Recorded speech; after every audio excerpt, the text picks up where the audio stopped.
Let's stay on issues relating to crime. The Ghana Police Service has arrested 6 robbery suspects in connection with a series of robberies, including carjacking in the Greater Accra and Central regions. The arrests were made between the 15th and 17th of April 2022.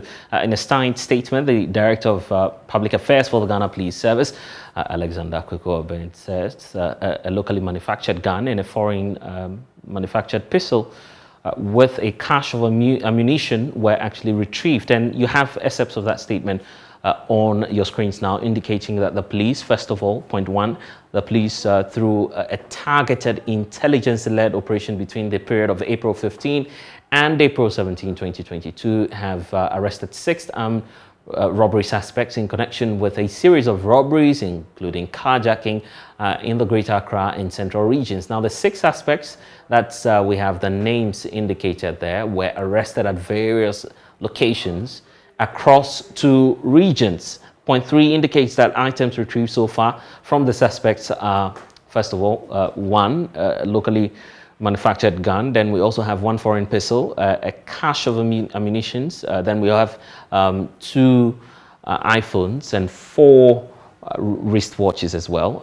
One of the stolen vehicles has also been retrieved, according to that police statement we're seeing now. Now, the suspects who have admitted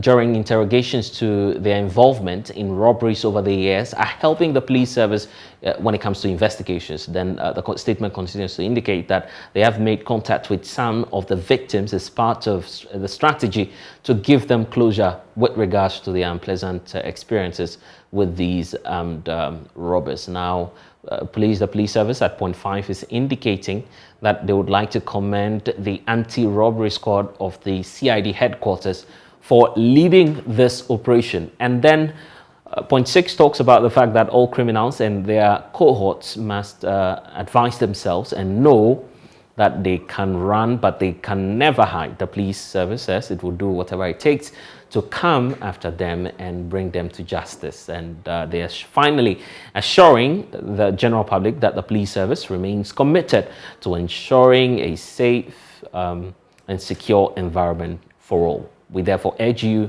to continue to help and support. So excerpts of that statement released by the Public Affairs Unit of the Ghana Police Service. Well, so you're still with us here on The Pulse. There's a need for us to have a conversation on this.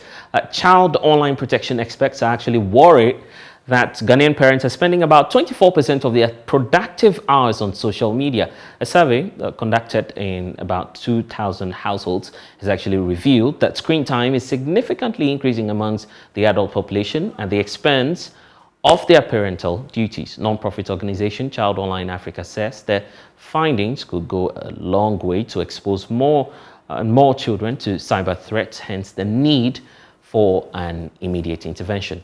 Let's speak now to Awo Idam Amenya, who's with the Child Online Africa. She's the executive director and founder of the group.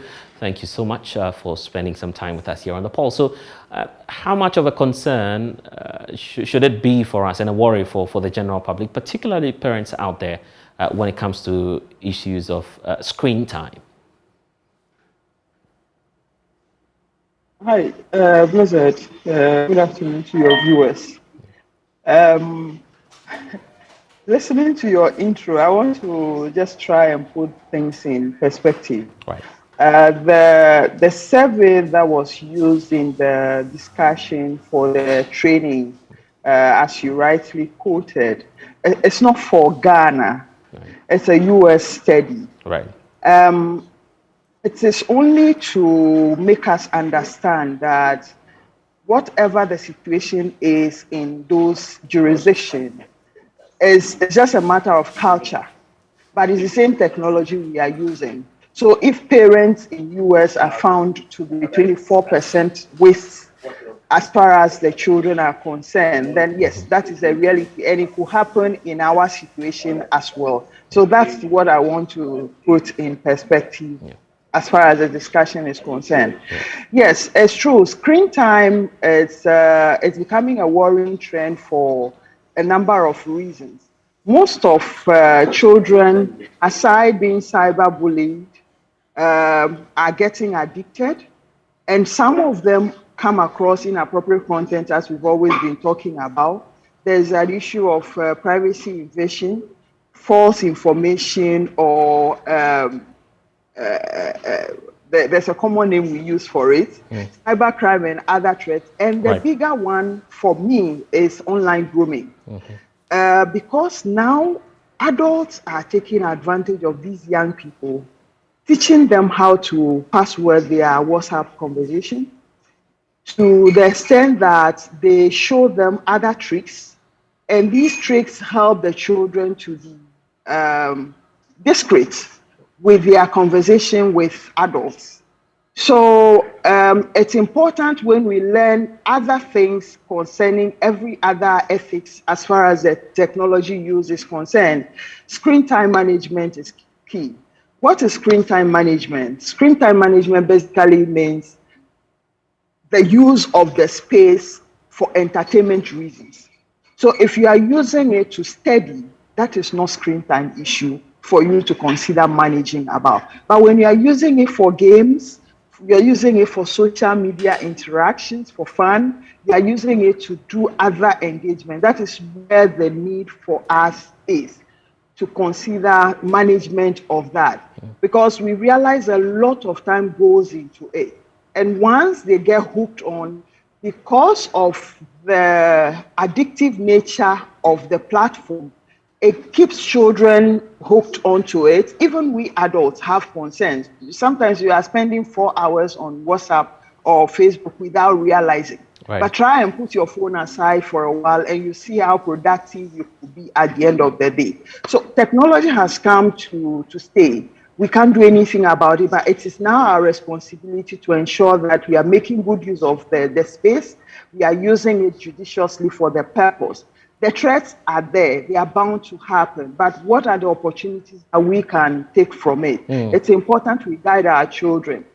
And let me seize the opportunity to still say to parents that we have what we call the digital citizenship tools, which introduces young people to 8 critical skills that they need in order to use the space judiciously. And we have all of that available. So parents can reach out to us and have their children enroll onto the program.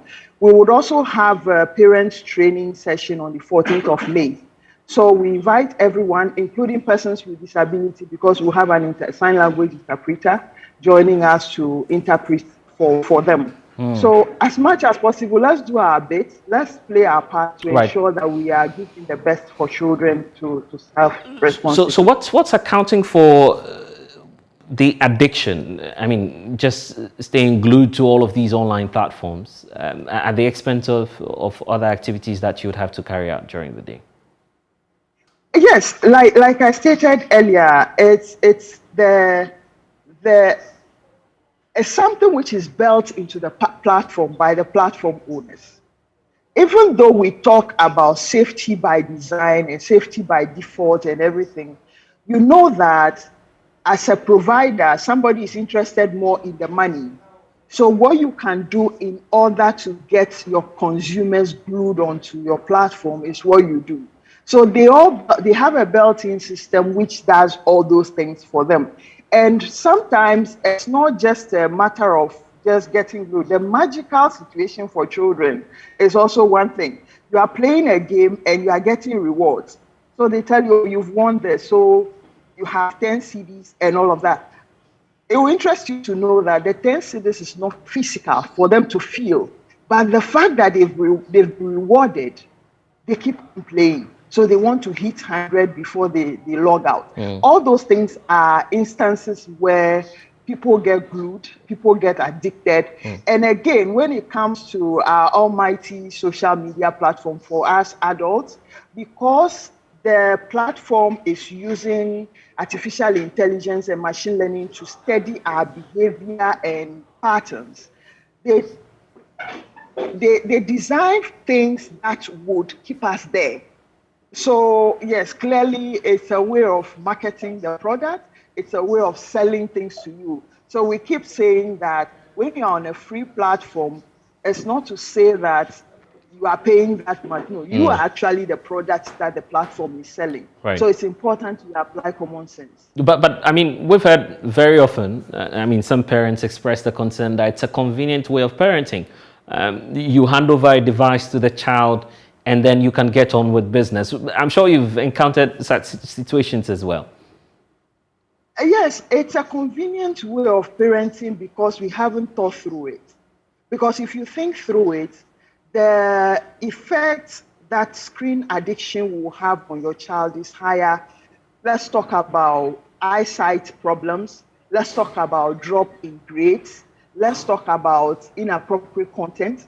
Let's talk about backache and other situations. So if we really think through those things, it will be really necessary for us to teach children to disconnect when the time comes and connect when the need arises. So yes, you can say that for now, because convenient for you, you're doing it that way. But then the risk is very high, and the ramifications for the future, you cannot even account for them now. But we're also finding ourselves as a country, particularly in a position where government is making attempts to expose our young ones to the power of the internet and to liberate them so as to ensure that they compete with others out there. In fact, the first world, if I should use that word, and other developed countries are mostly fond of exposing their children to the internet and also technology. So how do we not lose sight of that in a bid to crack down and to ensure sanity and online safety? How do we balance that scale, really? Yeah, Blessed, thank you for that question. It's quite interesting. We are now living in a global village. You and I know that for a fact. And structures or infrastructure available in developed countries is not same here. For instance, you will take a curriculum of developed country, UK, US, and other places, and you will see that they have digital literacy and citizenship as part of their curriculum, and it's very solid. But then we are here, we are imbibing technology, but we haven't made provision for such things in our content. When you pick our ICT curriculum at the moment, until recently, there was nothing being talked about when it comes to responsible use or even the skills. So here we are, we don't have the skills, we don't have the ethics, and then we are being given the tools. And that is why you come across young girls being filmed from schools and uploading them and showing themselves off just for social media likes. But then the citizenship aspect of things is what every young person is supposed to be equipped with. And so we cannot even compare ourselves with developed countries because they have those structures put in place. We are now absorbing things, and it's important we take action to do what we have to do. We cannot reinvent the wheel. So those things are there. How can we pick their best practices and then adapt them here? It's what we're calling for.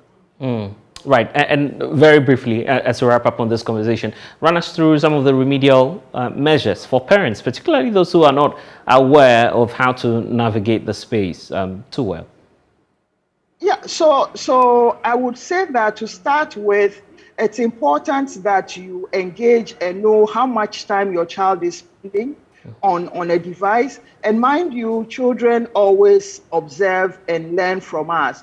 So if you are using your device at the dining table and don't want them to use it during dining, then you know you are shooting yourself in the foot. And again, it's important we hold a conversation with them that this is not a tool for just entertainment. It's a tool for learning. It's a tool for research. So how do we maximize the opportunities in order to minimize the risk? Those are conversations we should be holding with the children. And again, occasionally, some of us have children who are of age and can use devices. Occasionally, let's just check what they are doing. When we show their interest, they know that we are sure that they can lean on when they are in situations. But if we don't show interest and we assume that they know better than us, that is where we are faulting. And again, when we go to get devices for children from providers, let's ask them. There are features they have that they can activate for us to ensure that the screen time is managed well.